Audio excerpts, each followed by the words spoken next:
Okay, well, I think we should go ahead and get started. We do have a few more attendees who have registered that need to log on, but we want to make sure that we maximize our time together this morning. So good morning, everyone. I'm Jody Waterhouse, and I am one of the board members for Colorado Senior Lobby, and welcome to our fourth webinar of the five-part series, Persevering Through a Pandemic. We greatly appreciate that you have taken your time to be with us over these last few weeks to have a discussion with our legislators, our Joint Budget Committee, and then last week, our Joint Budget Committee staff. So they have been rich dialogues and very interesting information, and we expect the same from today's conversation. So today we're going to focus on really having a conversation with our healthcare and community leaders. So before we get started, though, I would like to acknowledge all of our sponsors, because this would not be possible without their support. So Metro State University, the CU Anschutz Multidisciplinary Center on Aging, the Senior Resource Center, Innovage, which will be highlighted later today, and the Colorado Senior Lobby Board of Directors, as well as Primetime News. So thank you very much, because like I said, we just wouldn't be able to do this without your support. Now, like the other webinars, we are going to hear from our panelists today. However, throughout the conversation, we know you'll think of questions that you would like to ask them. So make sure that you enter those into the Q&A board, and Kelly's going to be watching for those questions. So that way we can be asking your questions to the panelists directly throughout the presentation. So we'll also save some time at the end too if you think of further questions. So with that, I'd like to go ahead and get started. I'll quickly introduce our panelists. We have Dayton Romero. Dayton is the Director of Senior Health and Wellness Services at Silver Key Senior Services, and they're located in Colorado Springs. Then we have Dr. Cari Levy. She's a Professor of Medicine and Healthcare Policy Research at CU Anschutz, as well as a physician at the VA Medical Center. Jayla Sanchez-Warren is Director of the Metro Denver Area Agency on Aging. And then finally, Dr. Lindsey Paulson is a family medicine doctor located out in Wray, Colorado, and she's affiliated with Wray Community Hospital. So what we'll do first thing this morning is we'll give our panelists about 10 minutes to really talk a little bit more about your work and how your work has been affected by the pandemic, as well as any other insight about your work that you would like us to know. So with that, Dayton, we'd like to start with you. Could you share a little bit about what the last few months have been like at Silver Key? Yes, Jody, and good morning all. Thank you so much for having me this morning to share a little bit about what we're doing here in Colorado Springs and more specifically here at Silver Key Senior Services. For those of you who are unfamiliar with us, we are a nonprofit organization. We serve mainly 60 and over, clients who are 60 and over. And just to kind of give you a little bit of background on who we are, Silver Key was founded in 1970, so we're a 50-year-old organization, and really we were founded really inspired by leadership with a purpose to improve the quality of life for aging adults in nursing homes. Steadily over decades, Silver Key's services, staff, and volunteers have grown to meet the expanded needs of older adults, which generally fall under three main pillars of ours. And we're able to meet those needs through our home delivered meals, including Meals on Wheels nutrition services, our reserve and ride transportation service, our behavioral health and wellness services, and through our home delivered meals, including including Meals on Wheels and home delivered meal services, we provide the delicious, nutritious meals to seniors in either congregate meal setting. We have 13 Connections Cafe locations kind of sprinkled throughout the community so that they're conveniently located for seniors. Our transportation and geographic area is far and wide throughout our community, and we partner with others so that we could ensure our clients can get to, whether it be medical appointments, to the grocery store, or any other social events that they choose. As well as the going to the barber shop or what have you. As far as the services that fall under my purview, that includes care coordination, our behavioral health and mental health services, case management, housing navigation, and an emergency food pantry.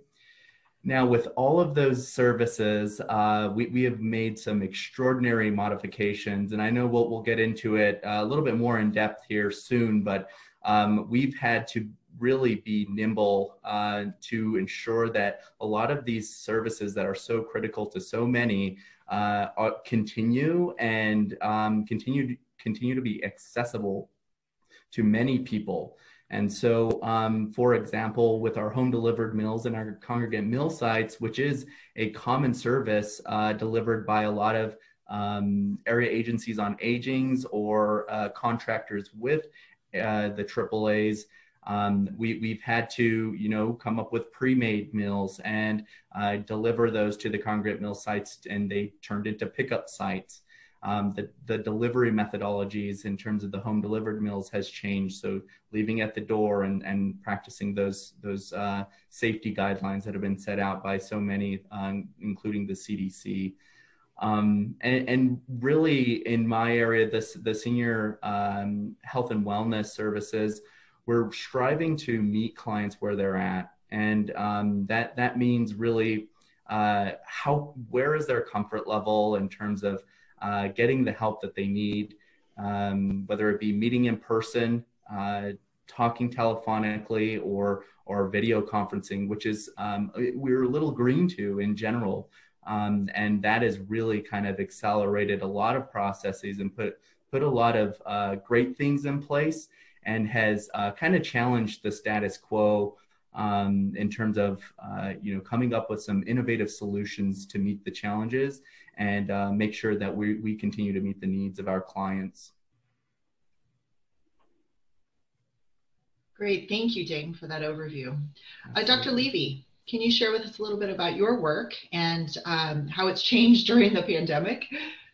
Yeah, of course. And of course, let me know if there's any audio trouble, but we have options. But yes, so I'm Cari Levy. I'm a physician at the Denver VA Hospital and also do research at University Hospital. And the VA, things transformed overnight, really. I mean, my memory was that Friday we learned that we would all go to televisits on Monday, and we did. So we had a very robust infrastructure for telehealth prior to the pandemic, and I don't think everybody had embraced it, and perhaps they still haven't, but we were able to really pivot overnight and switch everything to telehealth. So I'm an internist, trained as an internist, but then I specialized in geriatrics and palliative care, and then I do health services research. And it's been really interesting to see how all of those different things have kind of come together in very different ways through the pandemic. So my experience at the VA was there was tremendous transparency.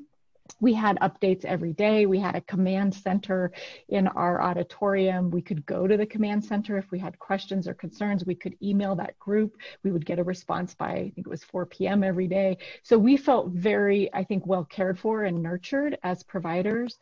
And in the hospital, we had clear instructions about PPE. We had enough PPE. They would let us know sort of the supply and where things were at, which I thought was really helpful and reassuring and gave people confidence that we were thinking properly about things. The hospital itself completely transformed. So they made our top floor a negative airflow floor. So we had these big tents we had to unzip as we went in and out of the units. And of course, they tried to really limit the amount of contact that was occurring with COVID positive patients. So the physical layout of the whole facility transformed. We had to be careful where we went because you couldn't go down your usual routes due to these tents and the way they were trying to direct airflow. And of course, the hospital became a ghost town. Our concourse, if you've been to the VA, it's I think about 3/4 of a mile long concourse. And the concourse is usually buzzing with people in the coffee shop and the cafeteria and people going to appointments. And it's really a buzzing place. And suddenly it was a ghost town, which was unnerving, really, to see how things changed so quickly. We also, and I can talk in more detail about this overnight, but we popped up a drive-through. And so in my internal medicine, wearing my internal medicine hat, I was helping to coordinate that. Initially, they said we need a mobile unit to go around the hospital and test patients who, for example, are in dialysis, or who staff that have suddenly become ill, and we don't want to move them.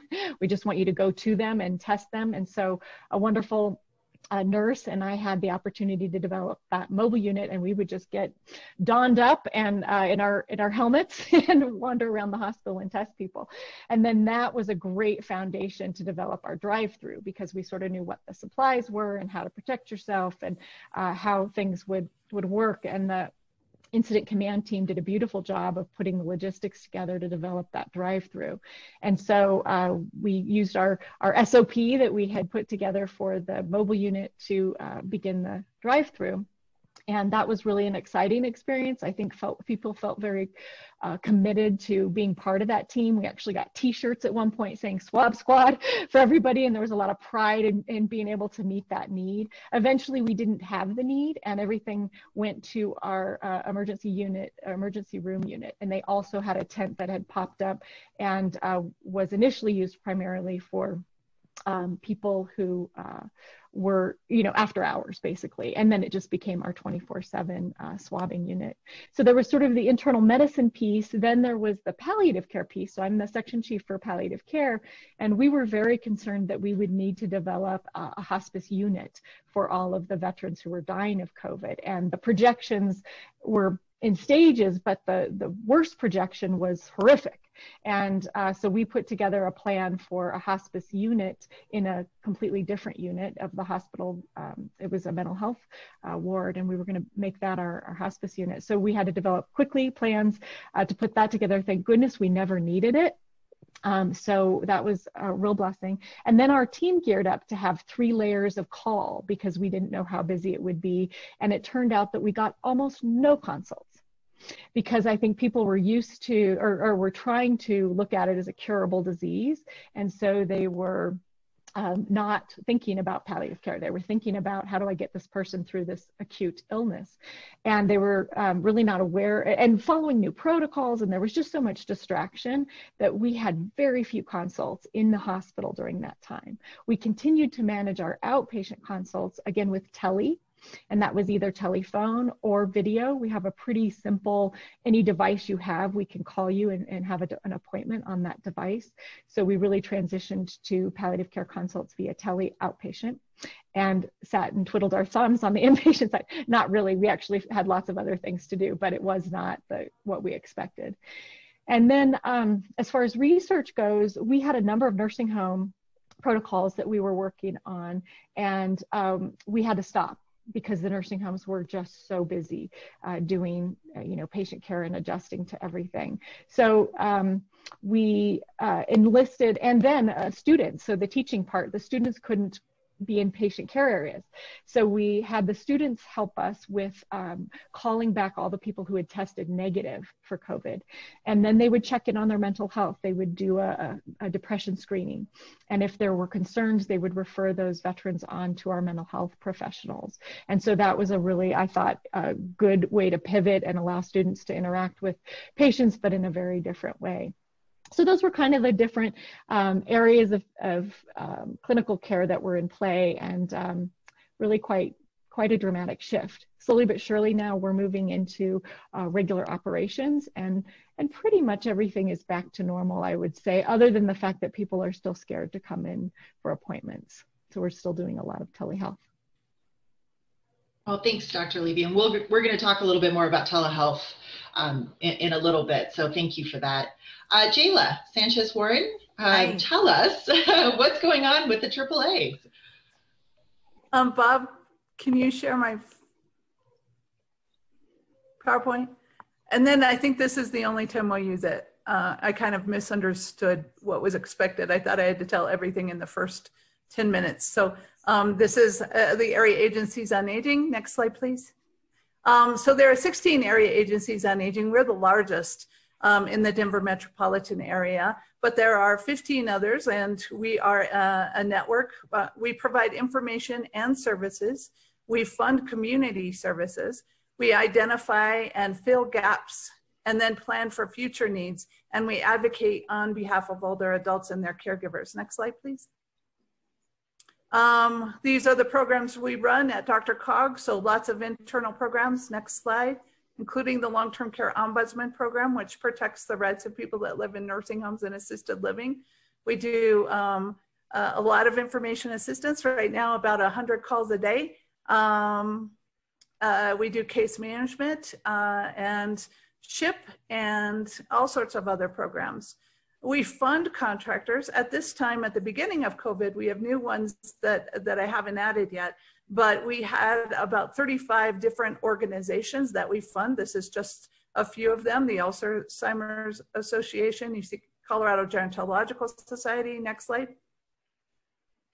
Colorado Legal Services, HealthSet, who's no longer in existence, Senior Hub, Southwest Improvement Council, Volunteers of America is our big nutrition provider. Next slide. So the changes that happen for a lot of us is that all sorts of changes happen, right? Congregate meals started to close and we had to change the way we did things. We went to grab and go and home delivered meals. Adult daycare centers closed. Essential transportation went from transporting a lot of people, about 700 a week, to about 50 a week only for essential transportation trips. Limited in-home services focusing only on those who are most frail. So a lot of people didn't want us coming in. They didn't want anyone coming into their home.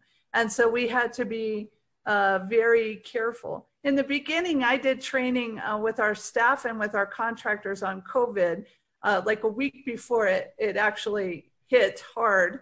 And I asked them to identify the most frail of their clients and kind of triage them so we would know who we needed to focus on. And we didn't know how serious this was going to be, a week before it happened. I was glad I had done that because at least then people had lists of those that they considered most frail. A lot of our services that we did became virtual. Ombudsman couldn't visit nursing homes or assisted living facilities, so we had to provide telephone reassurance and advocacy.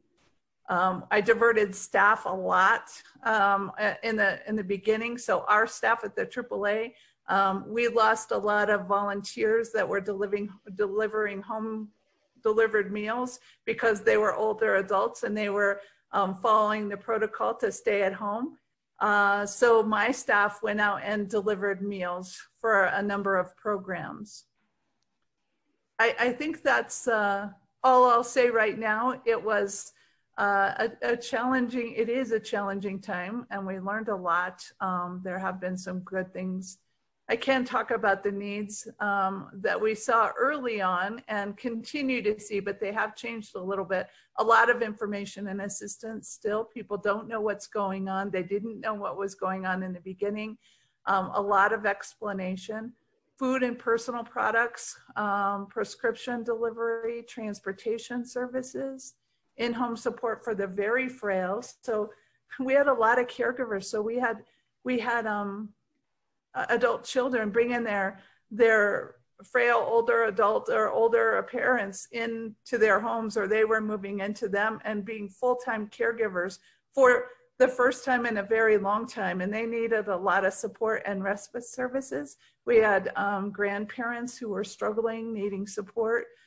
There was, starting about in the middle, I'd say June-ish, saw a spike in fraud and calls from people who said they were getting, that they were getting fraudulent calls or suspicious calls.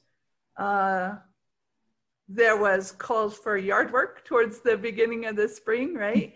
And housework after people had gone about 3 months with not having anyone in to come help clean their houses, which part of something that we contract for.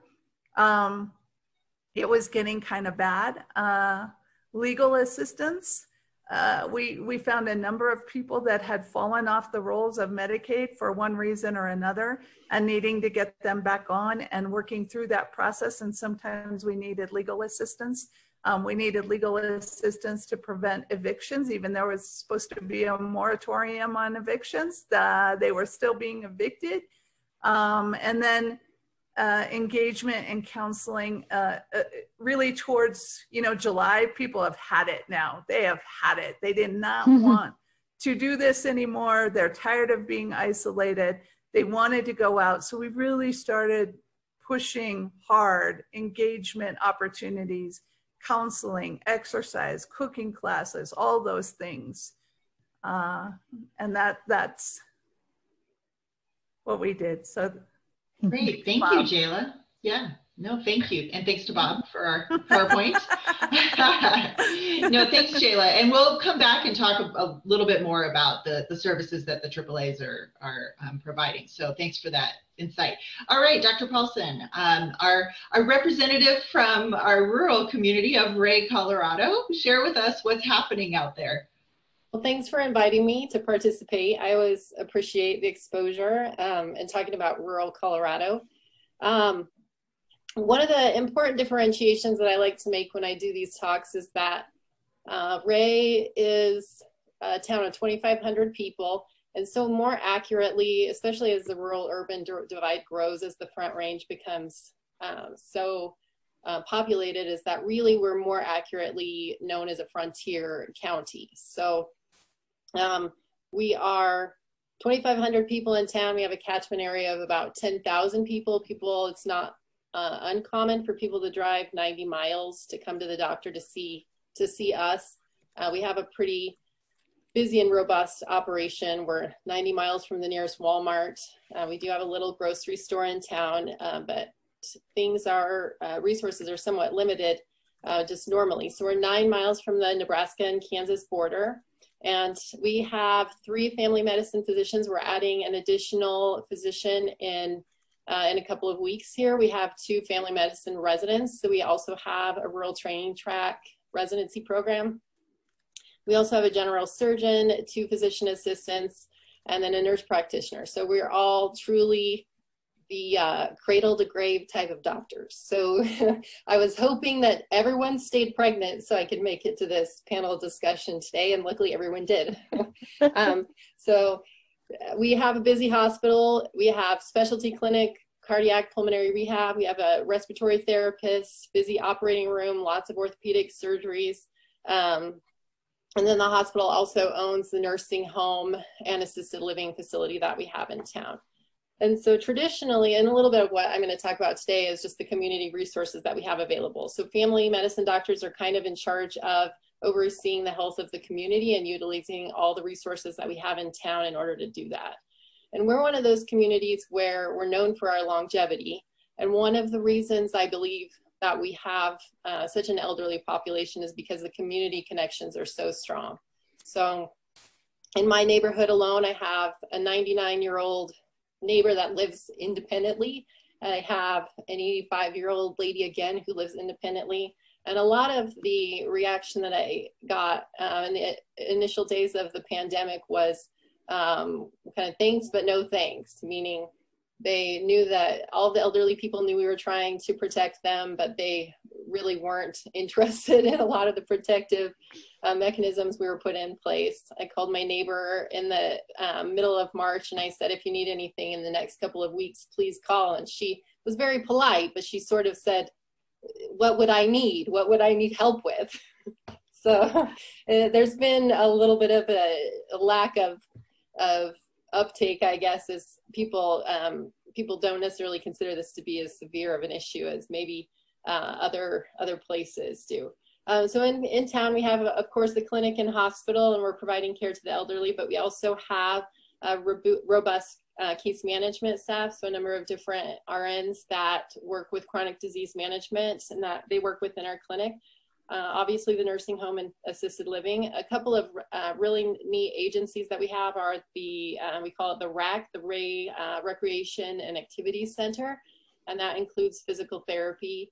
They have a really large group of elderly folks that go and walk around the track. They have a walking track, and that also serves to kind of keep an eye out for who is struggling. The physical therapists are right there, so they kind of keep an eye out for who's walking upstairs and to see how people are doing. We also have a senior center, and they offer meals, generally the congregate meals, but we call it the meet, which obviously during the pandemic had to be discontinued.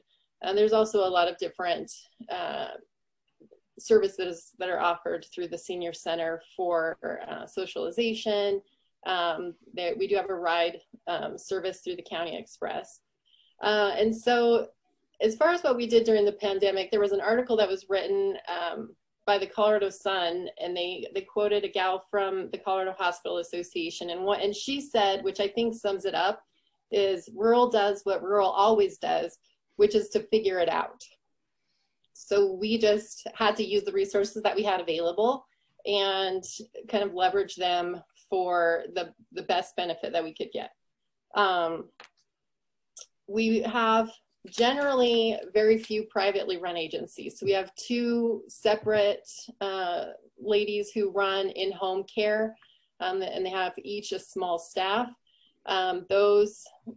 That organization generally is very expensive, and so only available to the people that have the funds available for that. Everything else is generally run through 501c3 organizations. So the Senior Center, 501c3, and then there's a couple of other different agencies. Let's see, as far as the clinic and hospital goes, the changes that we had during the beginning of the pandemic were pretty standard as far as trying to triage sick people and well people.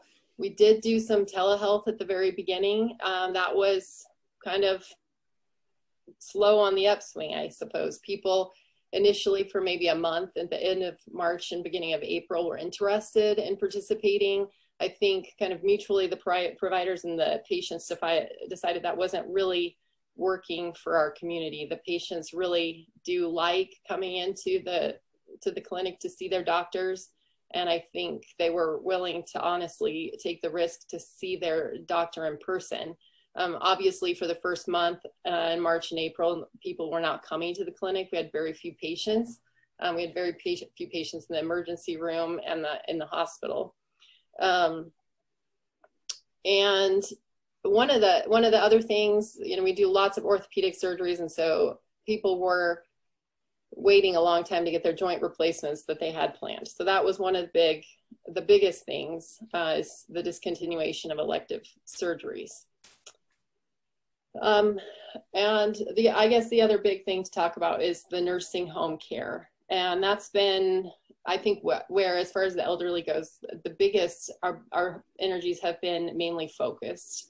And that was to keep the people in the nursing home safe. And we did a really good job. The administrator did a really good job. The problem is that the people, we had very few infections. I think just in the last couple of weeks, we had 1 or 2 cases. But aside from that, we've been able to keep COVID out of the nursing home entirely. And so we were very proud of that. But there was sacrifices on behalf of all of the staff. And so we have limited staff. And so it was a big ask for our staff members to they were basically quarantining themselves aside from going to work. And so that was a big commitment from those folks. And then also there was a lot of people who were very lonely in the nursing home, and several families actually were able to move their family members out of the nursing home. And again, this is for people that it was financially able. I had a couple move their elderly parents into a house that they bought in town for this specific reason, and then hire in-home caregivers for their parents, which obviously that's a big financial commitment that's not available for everyone. But just because the depression and the folks that were living in the nursing home was getting to the point where they felt like if you could move your family member out of the nursing home and care for them in your own home, then that was what we should do. And so some people went ahead and did that. let's see if I had anything else I wanted to say. I think one of the things, and I've touched on it a little bit, that I really wanted to talk about is the economic disparity that I know that we are all aware of at this point in history, but I think it's really notable in rural areas. The people that can pay upwards of $4,000 a month for in-home care, those people are able to age a little bit better than the people that have fewer resources. And so I think that's been one of the things that has been, it's very unsettling for me, because there just really is no way to offer some of these resources, especially since we have such limited resources, to people that just don't have the funds. It's either nursing home or struggle at home. And so I think that's been one of the things that's been quite a bit more profound during the pandemic as well. So I think that's all I have for now. Great. Thank you, Dr. Paulson. No, that gives us a little glimpse into what it's been like out in the rural and frontier communities. So thank you very much for that. And I'm sure we'll have many more questions about rural healthcare. So just want to remind everyone that please put your questions into the Q&A box. I see quite a few coming in. So panelists, you've already sparked some discussion. But one question just to kind of get us going, and then Rich will pop in here and maybe ask a few of the Q&A questions and then some more panelist questions that we have. But you all did a fantastic job at showing us how you really pivoted, you know, as COVID was ramping up within your organizations, and then kept that momentum certainly through the summer. Today, October 5th, you know, what and the crystal ball that you may have, you know, we're all sort of guessing, but how have any of your delivery of services or the types of services that you provide, have they changed at all now that we're well into this pandemic with, you know, at this point, no end in sight immediately? And if you can kind of walk us through how you're kind of looking into your crystal ball to figure out what are we going to do in the months ahead, and especially for Colorado, where the weather is going to be a big factor for many. So Dayton, can you share with us just a little bit about how you at Silver Key are strategically planning for the future with, you know, the limited information we really have about what the future looks like? It's a phenomenal question, Jody, and I would revert back to a lot of the modifications that we've made and our kind of intentionality whenever we launch those revisions, those modifications within each of how sustainable is that, and what are the resources that are on top of what was already in place. So I think that was kind of a good frame of thinking of what additional resources are we having to get in order to make these modifications. And an example is our food pantry. Our food pantry, you know, before, we're one of the largest food pantries in Southern Colorado in terms of the amount of older adults who come through our doors and access our commodities program, our emergency food and what have you. With that, you know, we launched an alternative way of getting this food to people where we're delivering their commodities to them. So individuals who are not comfortable coming out or don't have transportation really to come out to pick up, we're using our internal resources, our transportation and our vehicles through transportation and volunteers to get those commodities out to people. Now, we were fortunate to be able to do that because our transportation was at a point early on restricted to only medical appointments and grocery store visits. Now, I mentioned, you know, we were kind of the catch-all, taking them wherever they'd like to, and because of the pandemic, we had to narrow that down to those essential sort of destinations, and so that opened up some vehicles for us and those sort of things. And so now that things are beginning to phase back into quote unquote normal, we are having to look into, okay, do we want to continue this service, and is there a value to it? And so we're seeing nothing but positive feedback in people receiving this service. And so I think it's looking at things financially and sustainably. So is it feasible to get a vehicle in so that we can continue this service? And what do the volunteers, the manpower, if you will, needed to continue to bag up, pre-make all of these items together so that we can get an assembly line to get the from the food to the warehouse to people's kitchen table. So what is that? What are those logistics and the resource needed to do that? And so all of our, within our, we call it the COVID response plan, organizationally wide, what were the considerations resource-wise, and were they sustainable? So I think kind of our presumption from the beginning with having to come up with an end plan really put us in a pretty good position for a lot of the modifications that we've been able to make. And the food pantry, you know, we're going to continue to deliver outside of COVID. The Calls of Reassurance is another program that has really vamped up. I think we've seen a triple in enrollments in the Calls of Reassurance program. Jayla's probably familiar with this program, as AAA is a primary funder for it, but it is to outreach to individuals who are just looking for a lighthearted phone conversation that they otherwise wouldn't get, or not getting enough contact. So really try to strengthen that connectedness.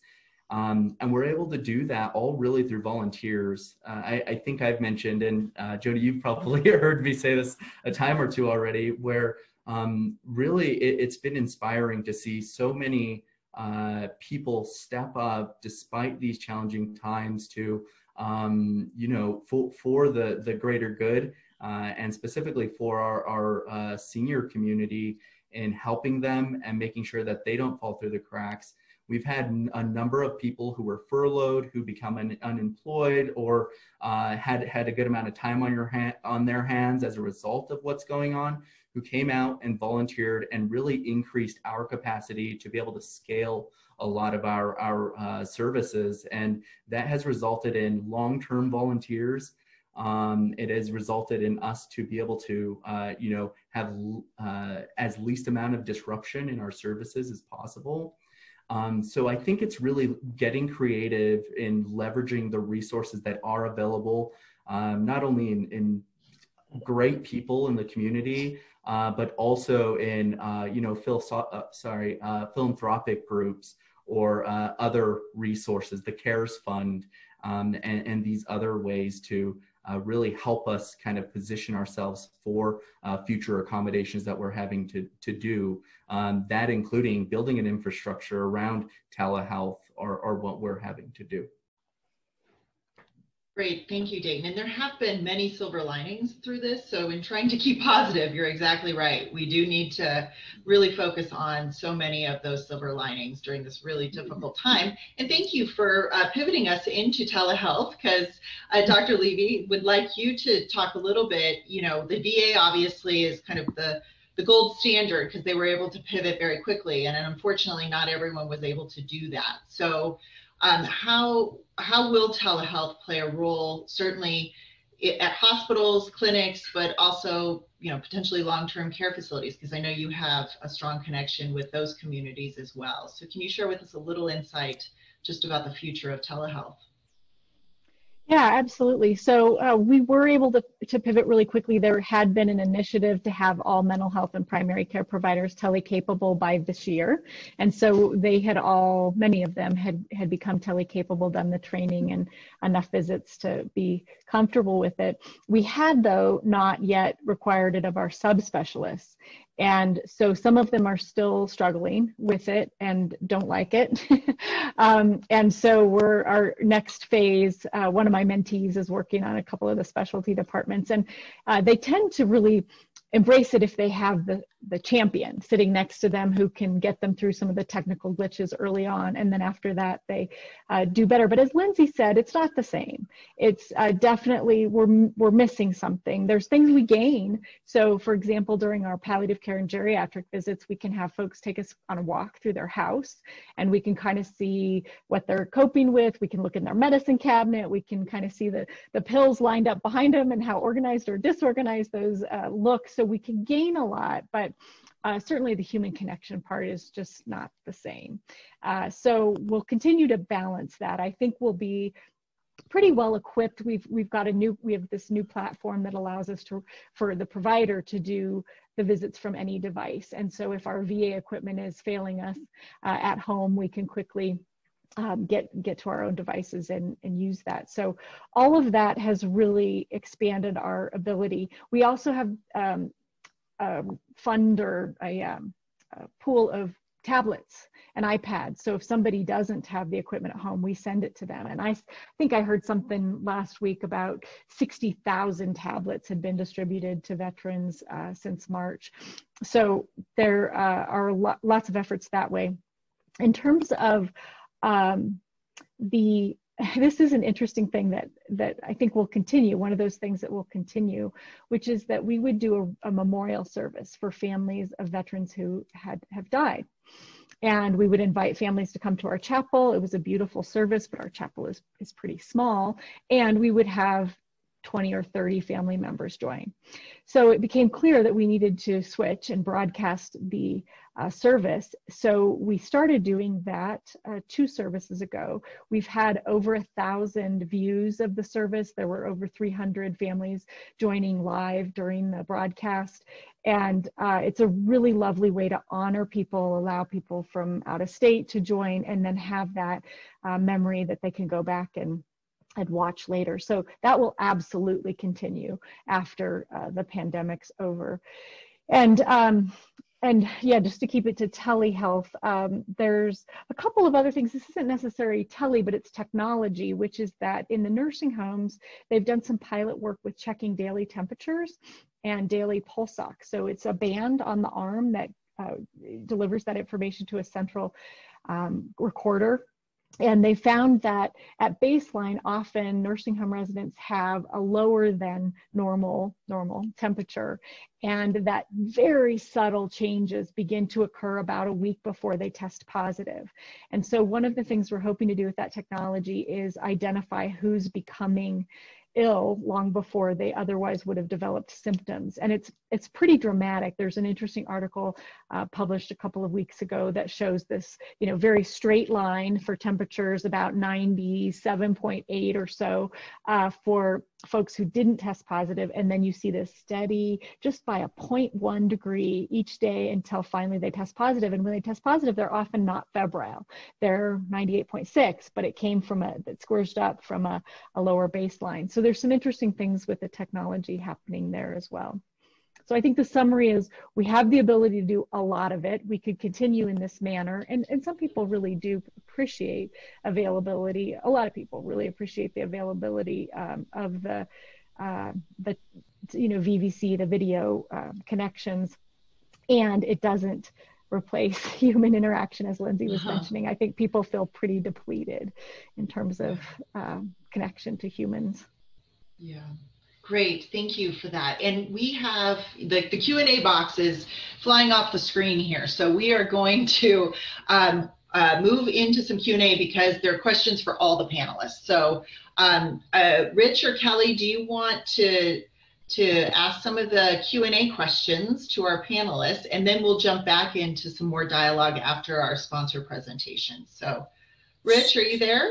I'm here. I didn't know if Kelly wanted to do it but I'm happy. Or Kelly, we've got quite a few. So Kelly or Rich, these are good questions. Let's take turns. I'll go first. So I think there's a really interesting question here about rural health care.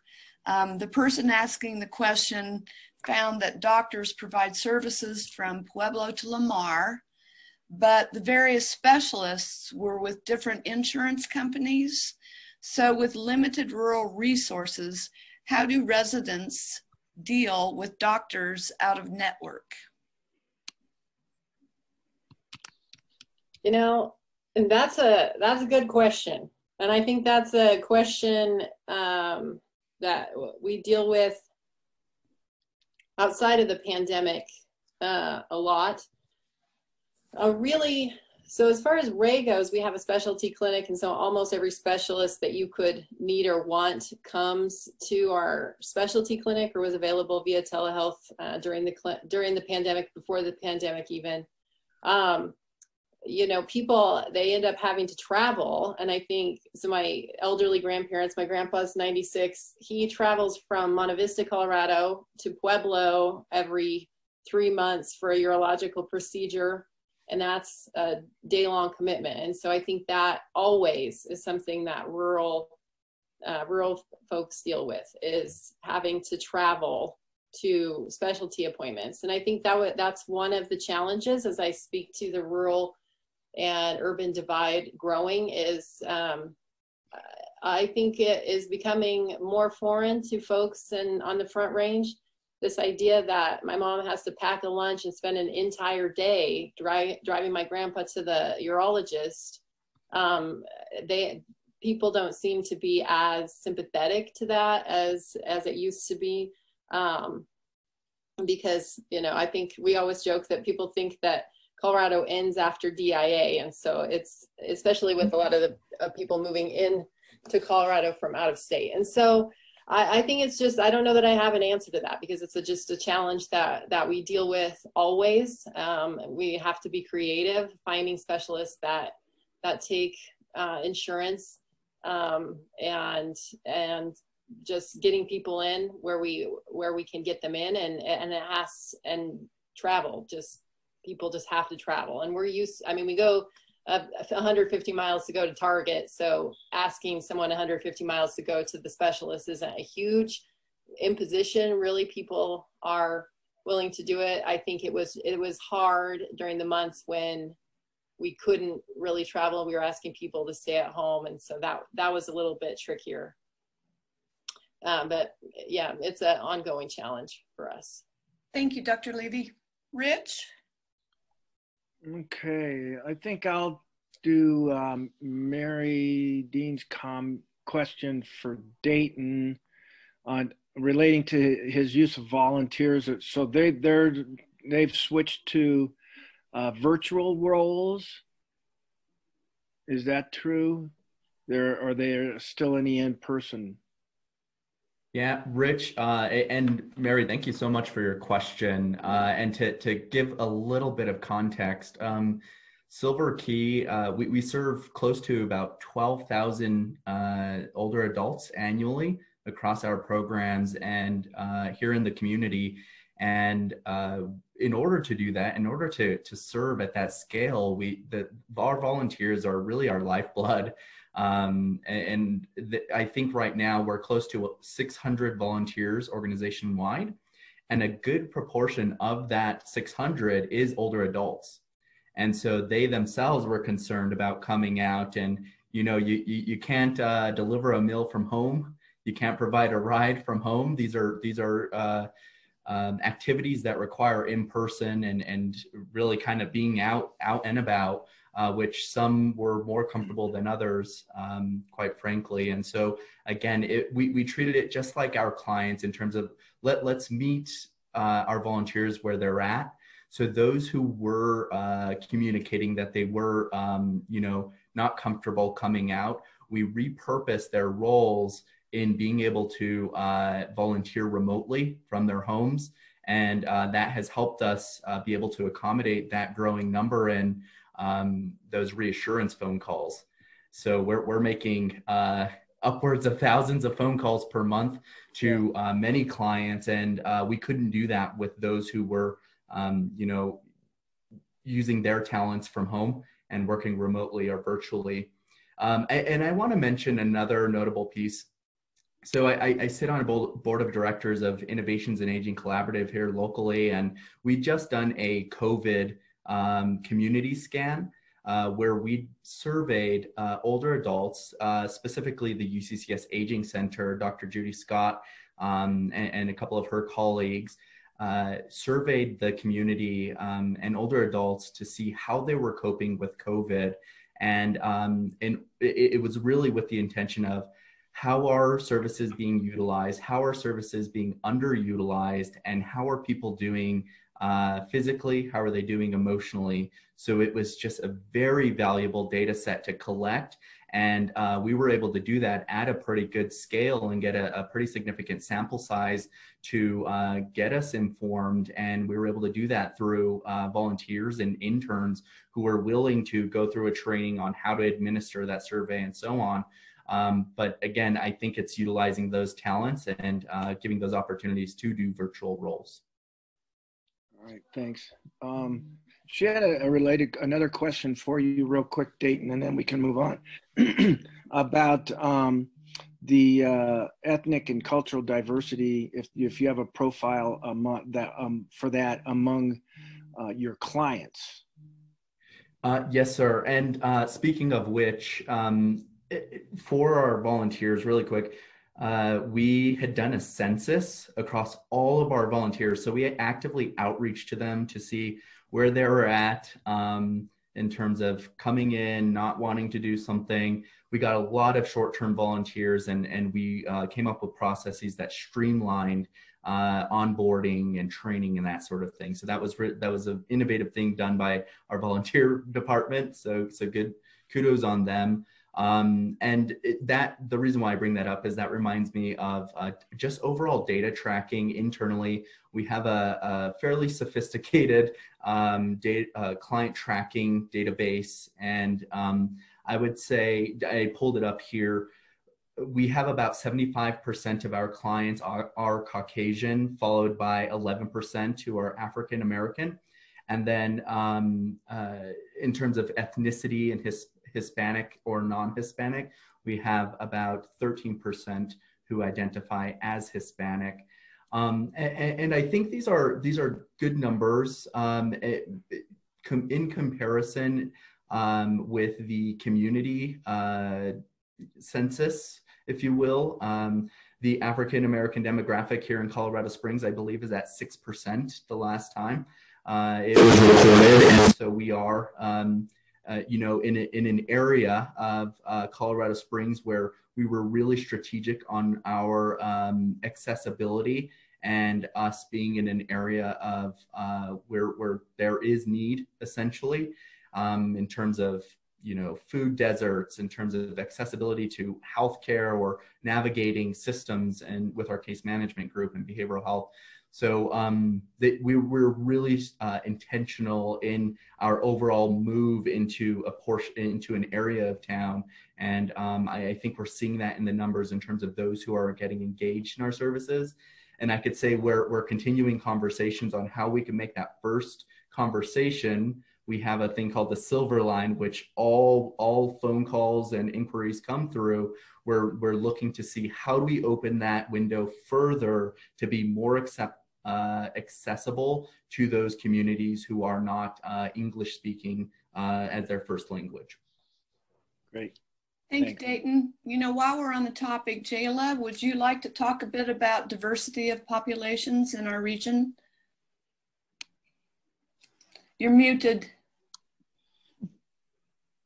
We have several programs that we have a Latinx program and Dr. Cog that serves Spanish-speaking clients in information assistance, options counseling, case management, and SHIP. That's benefits counseling. We fund a Native American center and centers. We have an African American support group.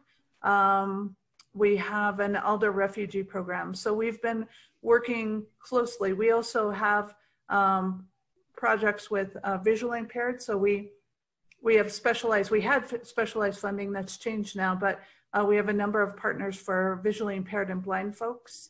And they've been actually really helpful, those organizations that serve that population, and helping us pivot our other community providers pivot to a more technology-based system. It's been very interesting. So we have some providers that will help, that normally work in the visually blind arena.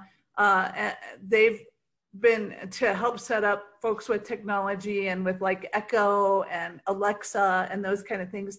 They switched up and started working with some of our other providers to help their clients get those services in their home so we can reach more people through technology, which is really exciting.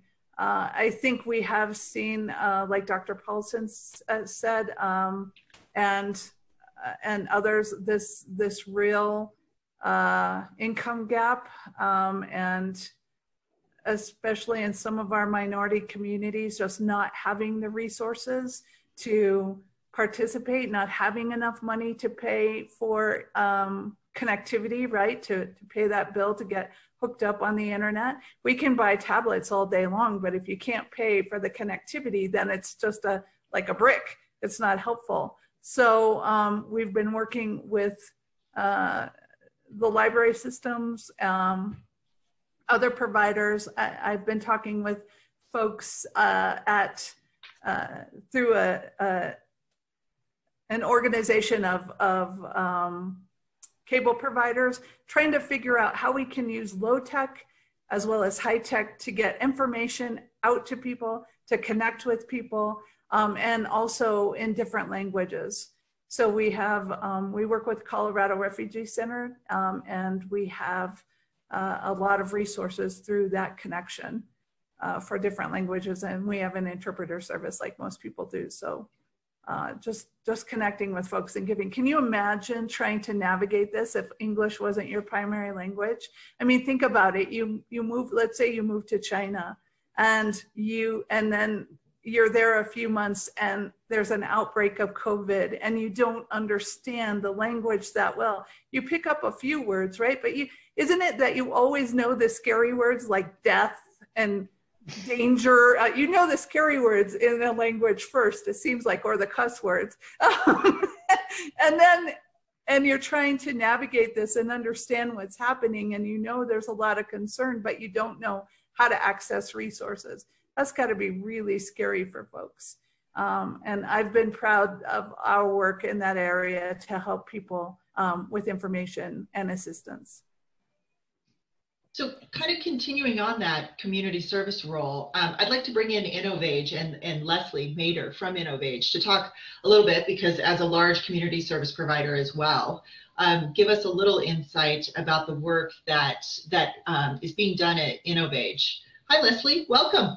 Hi, thank you. This has been a great discussion. I've really enjoyed hearing updates from rural and Colorado Springs.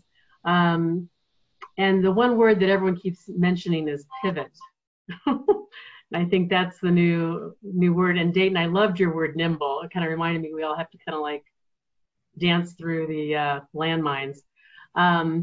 So some of you, probably most of you, know about Innovage PACE, Program of All-Inclusive Care for the Elderly. Just very quickly want to tell folks what we do, but then I want to give you updates about how we've pivoted. PACE is a national model of healthcare through the Centers for Medicare and Medicaid. Innovage is the largest PACE provider in the country, and we're in 5 states. Locally within Colorado, we have 6 centers. We service northern Colorado out of Loveland, then the Denver metro area with Lakewood, Aurora, Denver, and Thornton, and then down in Pueblo. The whole goal of PACE is to help older adults to age in place and to stay home for as long as possible and to not have to go into skilled nursing. The eligibility requirements are 55 and older. You have to live in our zip codes. The third is that you have to be safe at the time of enrollment. That means you cannot be living alone and having such severe dementia that you're wandering or lighting fires, can't be homeless. And the last one is that you have to have at least 2 activities of daily living that you're struggling with. So they call that, the state calls that skilled nursing level of care, which is kind of a misnomer because PACE is not designed to take care of people who are bedridden and are at home, but you need to be struggling with those activities that for your independence. And really we become the healthcare provider and the insurance. It's paid through a variety of sources. Traditionally, it was designed through Medicare and Medicaid. Someone can have just Medicaid. You can have Medicare and privately pay the Medicaid piece. And then I'm very excited about our relationship with the VA. If someone is if a veteran is service connected, 70% or more, the VA will pay the Medicaid piece for them. So very excited about that. We have a great partnership with the VA in Denver, and we're creating one now with the VA in Cheyenne. And we have regular partnership meetings with them to make sure that their folks are getting all of their care from us and only agreed upon services from the VA. Let's see. I wanted to give you a couple updates. So, well, let me mention the healthcare model again. So really, can I share just this one graphic quickly? Do I have that capability? I don't know if I do. Go ahead and yeah, let's give it a run here and see. Okay. Yeah. So I just wanted to show this slide. And what I love about the PACE model is that it's really holistic and it's wraparound services for somebody. We provide, actually the heart of it too is social engagement. Our centers provide a lot of interaction for people and really help folks not be isolated socially. We coordinate all their health care. We become the primary care provider, and then we coordinate all their specialty appointments with we have hundreds of contracts with specialists in the areas that we have centers. We provide transportation to and from our centers and to the specialists that they might see. And then we can provide dental care, hearing aids, eye care, and foot care. We do in-home assistance with bathing, light housekeeping, and we provide medication management. And those are delivered to people's homes. So I just wanted to share that. But I wanted to give you a couple, talking about pivoting. So we were really kind of center-based in our providing care. And I was very proud. I joined InnovAge the first week in April, and not new to PACE. I worked in Boulder County for True PACE, helped start that program 4.5 years ago, which was an awesome program too. But traditionally it's center-based. And so within a day, we transitioned all out into the community. And so throughout COVID, we have had daily wellness calls with people. We have transitioned our center staff, who are CNAs, personal care attendants. They're making calls, they're delivering things to people's homes, different supplies, helping with medications, meal delivery. Transportation has been going the whole entire time too, to provide those needed items to people that they need. We've been doing telehealth. We've had people be runners. Our staff runs out with an iPad, helps set it up for the person, and then gets them on to talk to the primary care provider. And I've been very impressed with Maureen Hewitt, our CEO. She gives monthly updates. We have tremendous amounts of PPE. We've provided care kits to all of our participants throughout the country. So we have 6,600 participants in our country, and each of them have gotten care kits of 50 plus disposable masks, hand sanitizer, lotions. I mean, anything you can think of, they've gotten these kits twice. Which has really been great. We have continued to do home care services with those that have needed it. So if they needed a sitter, if they absolutely had to have someone come in and bathe or do something, we've done that. It's all about what the people have needed. Yep. And we've also done activities via Zoom with people. Different centers have had activities like that, and also caregiver support groups. So we really went from being a center-based to community-based. And I think for us, as we, as things continue, we're transitioning right now. We're experimenting with one of our centers in Thornton at the end of the month. And we are going to be transitioning to having a very small number of participants come individually in a van. Probably 10 a day is what we're going to try. And they'll be walking in one direction only. We have the scanner that takes your temperature. And the only thing that'll be open to our first phase is going to be the clinic. Then it will transition to the rehab, OT, PT that we provide, and dental. But it's going to be very slow, and we're going to be evaluating it step by step. I don't think, though, for us, many of us are going to ever go back into the office. So I know for those of us that work out of headquarters, I'll probably still be working from my home. So that's kind of what's been going on with us. Thanks for letting us sponsor this event. Appreciate the series. And if anyone has any questions for me later. Yeah. It's so terrific to hear from InnovAge, you know, AAA, Silver Key. I mean, the work you guys are doing and so quickly, how you pivoted and got out and supporting our communities. Hats off to all of you. I mean, the work is excellent. Leslie, did you have any specific questions that you wanted to ask our panelists before we move on? Gosh, you know, I was thinking about that. Everyone's been asking really great questions. I think my big question, I don't think anyone has the answers. I wish we could get iPads to all these older adults. And I don't know, you know, I keep wishing that there would be legislation. There you go. There's a legislative question, is to have something provided, you know, between technology and, oh, you have something, Jayla, go for it. No, we've been talking a lot about that too. It feels like it needs to be like electricity or water, right? It feels like it needs to be a built-in service that everybody should get, because there are really people that can't afford to pay for the connectivity. I've been looking at a lot at AARP's Grand Pad, because they have a $10 a month program. I don't know what that incorporates yet and what you can do with it, but it certainly can help expand, reduce isolation, expand contact with family members and friends and that type of thing. I don't know if it has the ability to, you know, I'm sure you could do telehealth or counseling sessions or something like that. That's something that's come out of this, is really the reality that we can do so much remotely.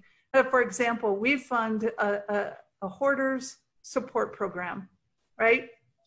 And we used to have a terrible time getting people to come to that support program. And now they've had to add 2 additional classes. So we have 3 classes going on for the hoarder support program, which is excellent. People didn't want to get out. It's easier for them to get up. You just have to look good from the waist up, as one of the participants said to me. I don't have to walk. I don't have to worry about transportation. I don't have to worry about gas. I can go get a snack, you know, all of those things. And so what can we continue to do virtually? But I think you're right. We need to start advocating for more people to have access to the internet. That's where how many people, you know, so many people don't make brochures anymore. All the information is on the internet. And if you're not connected, I don't know how you know what's going on, or how you access, even know where to start, right? And I think that's really important. Yeah. So kind of staying on those same lines. Yeah, Jody, I was going to ask you, Cari. Yeah. I was going to actually ask you. Along those same lines, both for you and Dr. Paulson, the, you know, telehealth, telecare that you've talked, you know, to us about today, you know, only works so well if people have internet.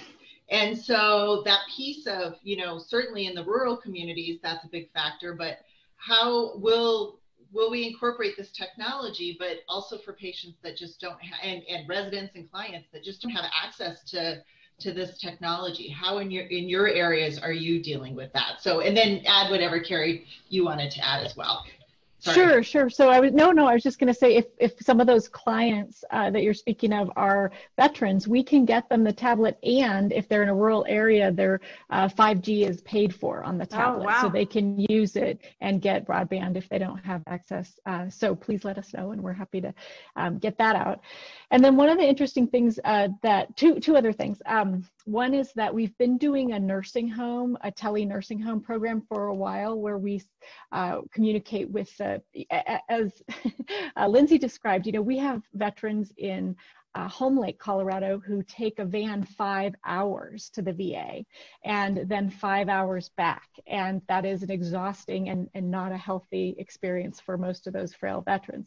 So we've been doing tele subspecialty visits. We've been doing tele mental health for a long time to the state veterans homes. And that seems to work really nicely for most people.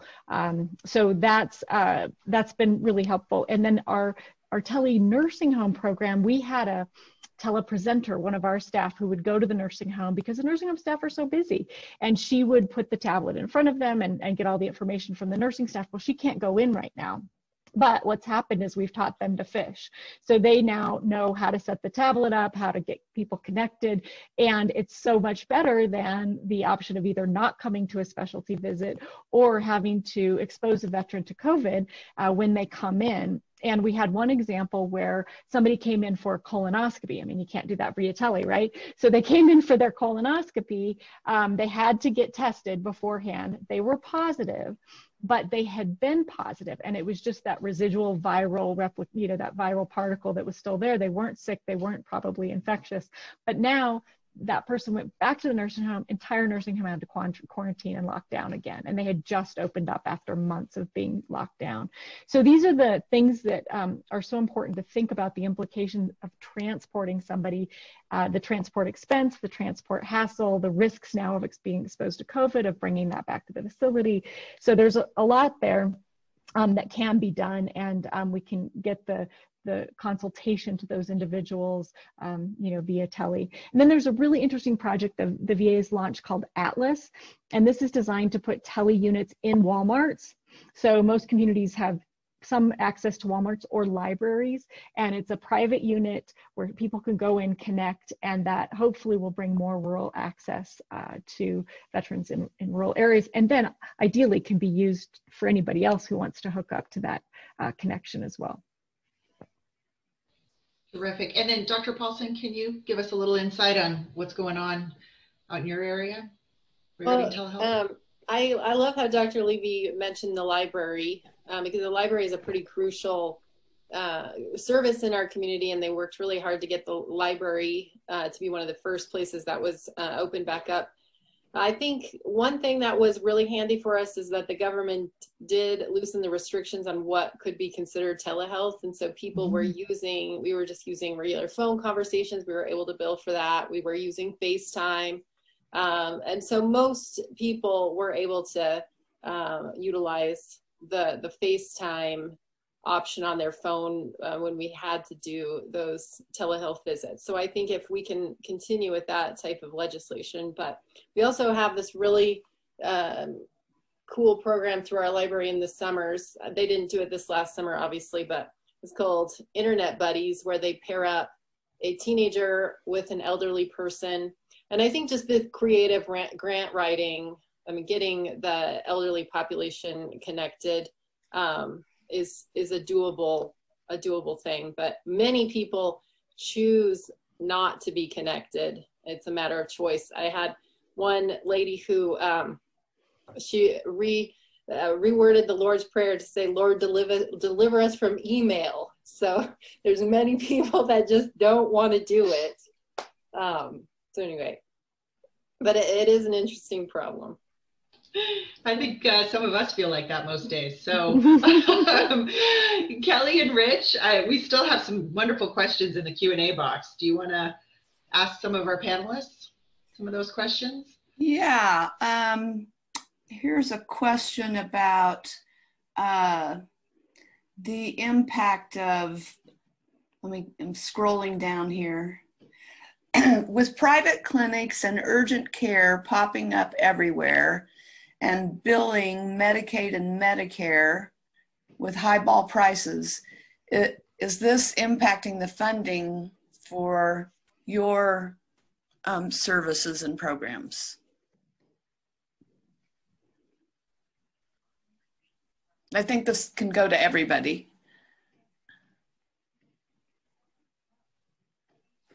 I will jump in. It's not, we are worried about funding in 2022 and 2023 for sure, and maybe even further.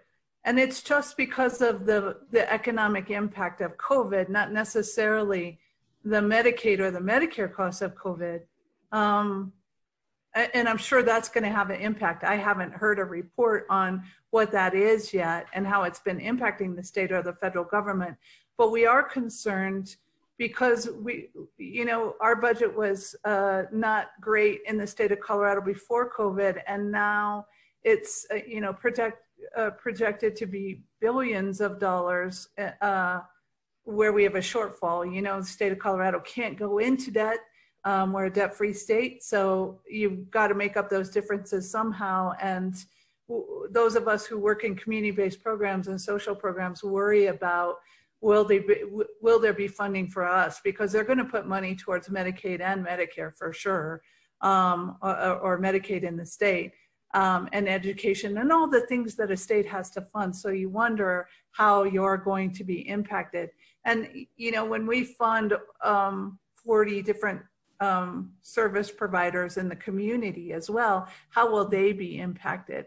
And I think that's a challenge that we're all dealing with. As we heard from Dayton earlier, providers are wondering okay, we have a lot of COVID money right now, COVID relief money, but that's going to be gone. And if we add clients, will we be able to sustain that service to those clients after that money's going to be gone? And the state's going to have financial implications to this too, and so we may lose funding there. What should we do? There's such a time of uncertainty right now. Do we start services now, even though we don't have the client base that we had before? To do a transportation trip, a big bus, right?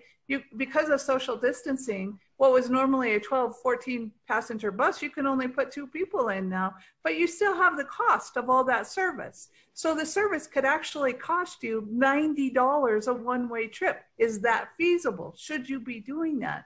Or should you look at different ways to provide that service? And then can you sustain that? And what does it take to develop that new service? So there's all of these questions out there about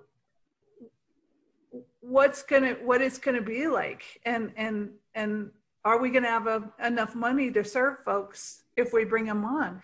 The Littleton Meals on Wheels program expanded their service by 400%, and they're really worried that they're not going to be able to maintain that once the COVID relief dollars are gone. And I can't ensure that they will either. So it's a time of uncertainty for sure. If I may. I think that's beautifully said, Jayla.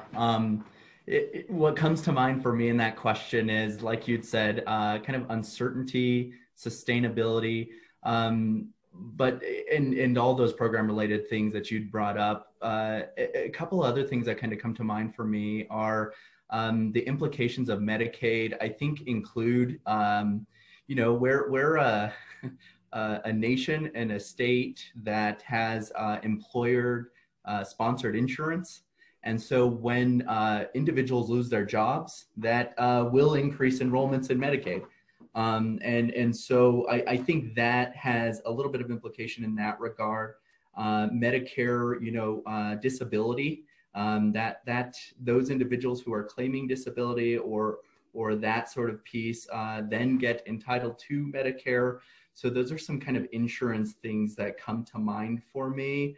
In terms of programs and recommendations and how do we project, how do we kind of look through a crystal ball? I think Jody made that reference. How do we do that? And I think it's one, being really intentional on how you're vamping up these services, because yes, CARES funds are, there's a lot of flexibility, as Dr. Paulson had pointed out, within Medicaid, but also within grants and unrestricted funds coming down the pipeline that are allowing a lot of program growth and scalability in order to meet the needs. But while you implement and deploy these resources, I think it's having an understanding of, okay, what does that taper off look like, and what is our strategy behind that? Should we choose to taper off, or do we kind of full head of steam and come up with a sustainable resource so that we can continue to kind of meet that and beyond, expand on it, if you will. So I think some kind of maybe fiscal frameworks that I've seen is that organizations go through some scenario basing of what happens if we were to get 10% cut from that point on. And we're beginning a new fiscal year, so at least we were here last month or the month before. So what does that fiscal year look like budget-wise, and then drawing out scenarios in the event that budgets are cut or what have you, especially in times where CARES funds are kind of up in the air, it seems, in terms of governmental funding. So another piece to me comes to mind is diversifying your revenue sources so that you don't solely rely on one that may be super shaky versus another that may be kind of a little bit more solidified. Yeah.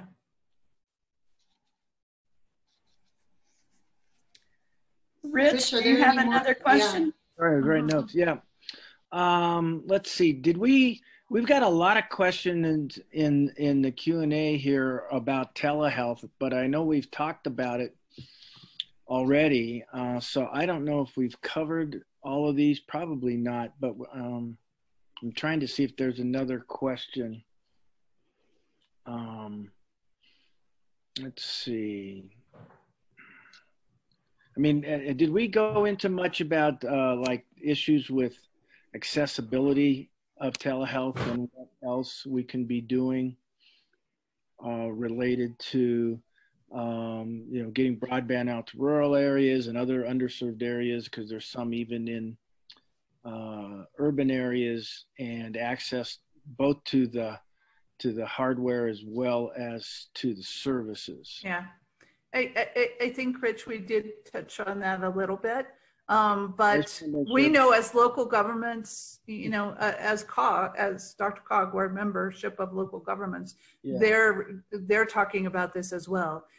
Every time I sit down with a county commissioner or with a local elected official, they're talking about how to expand broadband services, how to get more affordable products out to people.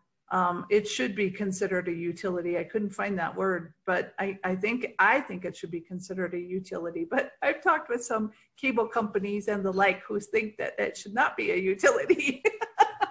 So it's a huge challenge. I live up in the mountains outside of town, and connectivity is challenging. And most of my neighbors don't have the money to pay for it, especially my elder neighbors.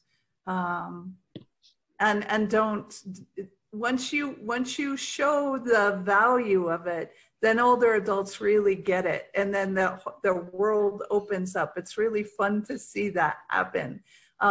When they start, connecting with their hometown newspaper, and they usually start socially first, Facebook, and then expanding to the internet, and then realizing the utility of it, that you can find out resources. You can, you don't have to use the little, they still print phone books out up here.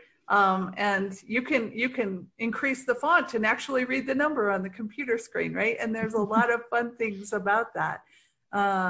But we've got some work to do, definitely, to one of the things that I'm thinking about when I ask my staff, what are we learning about this? What's the next service we should be providing? And they all said tech support for older adults who can't afford to pay for it, because that's something that people need. You get in it. My mom gets into the craziest places in a computer. If she didn't have my husband, she'd never be able to get out of there. So with only 7 minutes or 6 minutes left, this has been a terrific conversation. Can I leave and with each of the panelists a question, and we want your insight. So Colorado Senior Lobby is all about education and advocacy for older adult issues. So moving into the 2021 season of legislation, what would be your recommendation that would be a priority for us to focus on, or how can we educate and advocate communities that support older adults as well as the older adults themselves to create some action. So Dr. Paulson, can you give us some insight? Is there anything we can do to assist the rural communities? So I think the one thing that we struggle with a little bit is keeping people in their homes as long as possible. So there's been several patients that I can think of that simply had to go to the nursing home because they didn't have the ability to have even small amount of help in their homes. For example, my grandpa, who could do all of his ADLs by himself, had to move to assisted living because he simply didn't know how to cook, and they lived out on the farm, and so there was no way to get food to him consistently. So I think that, and this is a little bit vague, but really looking at resources to keep people in their homes longer and avoid that admission to a skilled nursing facility when we really just don't need the skilled nursing care, just need a safe place for the person to be, or, you know, in-home care really.